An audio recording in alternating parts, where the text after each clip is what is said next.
Would it surprise you to know that this is another short level? No, really? Yeah. Yeah, it's that time again where I disintegrate the fuck out of this. You know, gotta appeal to the censors. Actually, why would this be 13? You know, I think there's some, like, backlog of what the ESRB ratings for Wolfenstein 3D, which might be just M now. I guess at the time we really barely knew, and this was before, like, the whole thing with Mortal Kombat and Night Trap and such, so, you know, we're just coming up with that stuff. It's funny how Nintendo's all like, yeah, we can make the stuff safe for the kids, and then Sega's like, no, they like it, and then it's like, oh no, our own hubris. It's not like anyone else is looking good, but it's kind of what went down. There's a whole history things you can look about it. It's one of those things. Kind of miss all the commercials. This music is, you know what this music reminds me of? Another game that Bobby Prince composed for, which was Major Striker. This reminds me of one of the tracks in that. I went to compare which one it was. I thought it was, but they're not exactly the same. They're similar, though. They're similar. So there's your fun fact. This is probably the most interesting fact I've probably told you in the game. I can just recognize musics like that.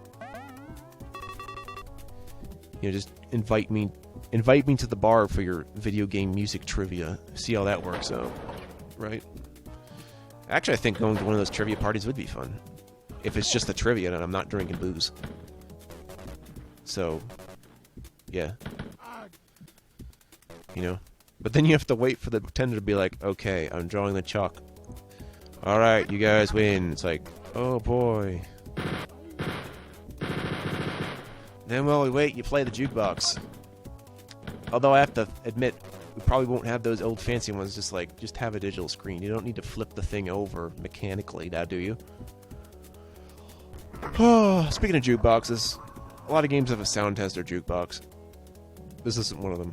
There's something console games did, though, because, you know, on a PC you could just, you know, rip out the tracks, but here it's just like, okay, we need a reason for the people to listen to music after they're done with the game, so it could be like, oh yes, I remember that music.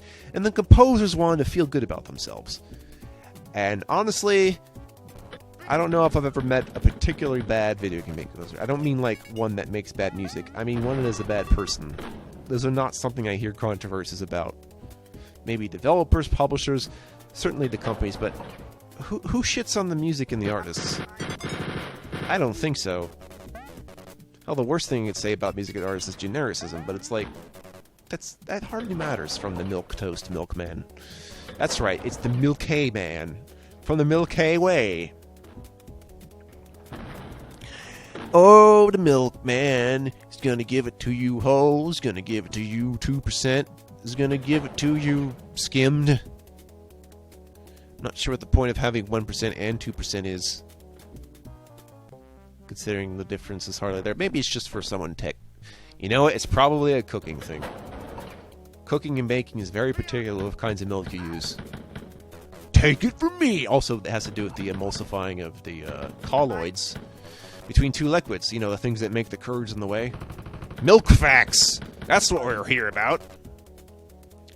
I swear, some of this stuff I haven't talked about or even read about in years, and it's just coming up to the front of my brain and be like, hey, talk about this. I'm like, alright, I'll use that, you know. It's almost like I'm clearing my palette of knowledge so that I can store some other ones in exchange.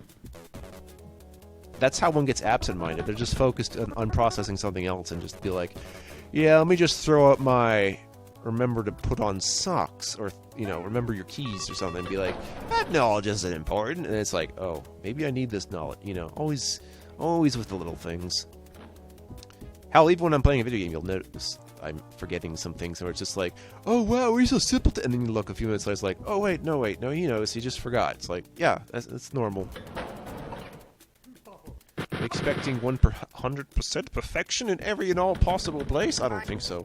Plus, you know something, if you don't do as much as you think you can do, that's worse than doing more than you can think you can do. Because you're assured to do 100% of what you're able to do while you're screwing up at newer things, possibly being able to do them that you wouldn't know about. But if you're just limiting yourself to doing, you know, really, really easy stuff, or just not accomplishing that much, oh yeah, you'll get it, but it's wasted potential.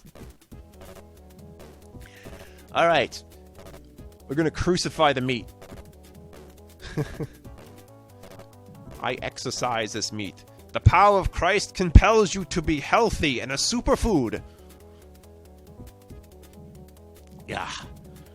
You may as well just give me an abstract painting to see what I can do with it. Especially the geometric ones. It's just like, alright, math in art. Yeah. Yeah, cubes. This game is all cubism. No. But there are stuff with voxels I could get into. It's just, I'm not into the whole sandbox thing. That's not that genre's fault, though. I know what it is. It knows what it is. It's okay. It's just not my goal. I gave it a fair shake, though, a long time ago, where I just did, like, Minecraft for an entire week. Without too much sleep, oddly enough. But, you know, it's alright. You can kind of reach your own state of zen.